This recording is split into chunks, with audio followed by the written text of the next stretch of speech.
Sir, ang magic. Ayan. Nakatang siya. Ano to?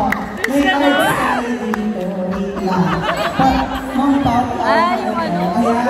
So, reminder lang sa lahat na ang gagawin po natin ngayon ay pawang katatawanan lamang at hindi dapat siniseryoso.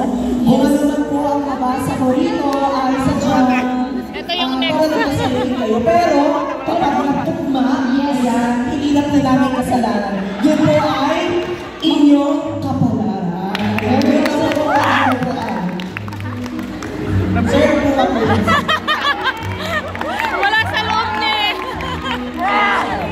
Kung pa pwede ba naman basis dito, nakawa ko lang ba yung pampa? Ay, sorry, assistant ko. Assistant ko, dapat ka po.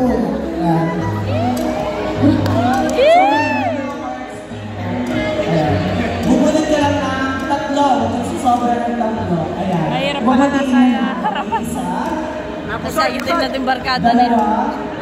Ayun nung may barkada nila. Tatlo. Ayan. Nanginginig ba si Sir? Nanginginig siya. Kasalanan ng biset ko. Kamay mo? Sarap mo? Yeah.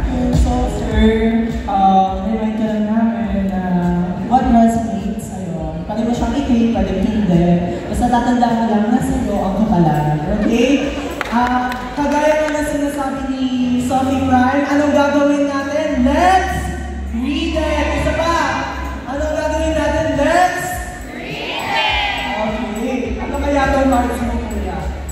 Kinakabahan ako ng iinit kasi nilalang ako ngayon. Ito, unang card. Hala, kuya! May semento. May semento ka nakikita? Patay semento. Oh my gosh, may angel!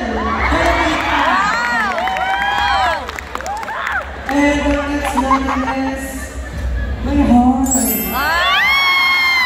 Girlfriend na yan! So, ano po ba nababasa natin dito? Ang ating category ay horror. Ano to? Nagkakaroon pa sa'yo, Sir. Kailangan ko pa ng isang bubunan.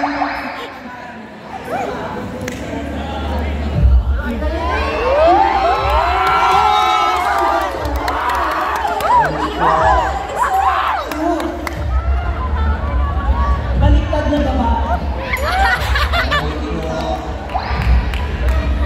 Pinaglalaruan tayo ng ano nito. Ngayon, una ay ang category ay horror. And next is komedya. /SAO. So makikita po natin na yung magiging future ni Kuya sa MSC niya. Una, meron siyang mapupunta. Kasi may lalaki ko dito na may hawak na sila. Bahay na yan! Bahay! Oo, semento eh.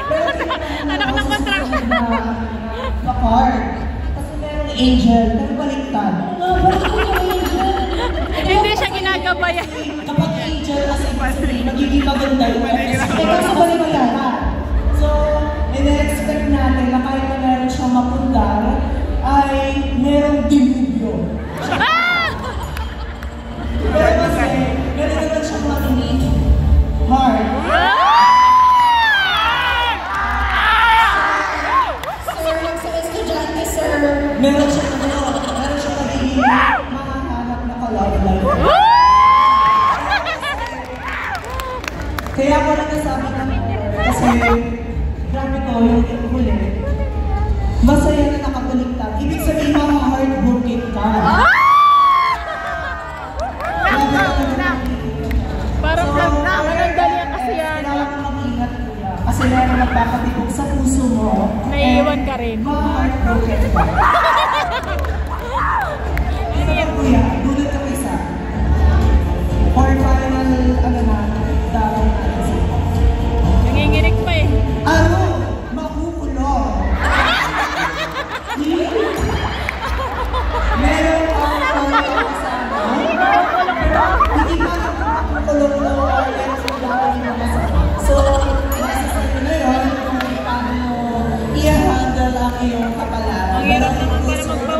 Ayan, let's clap for Sir. At dahil dyan, meron kang gift voucher from Santa Resort. Gusto niyo pa ba? Isa pa?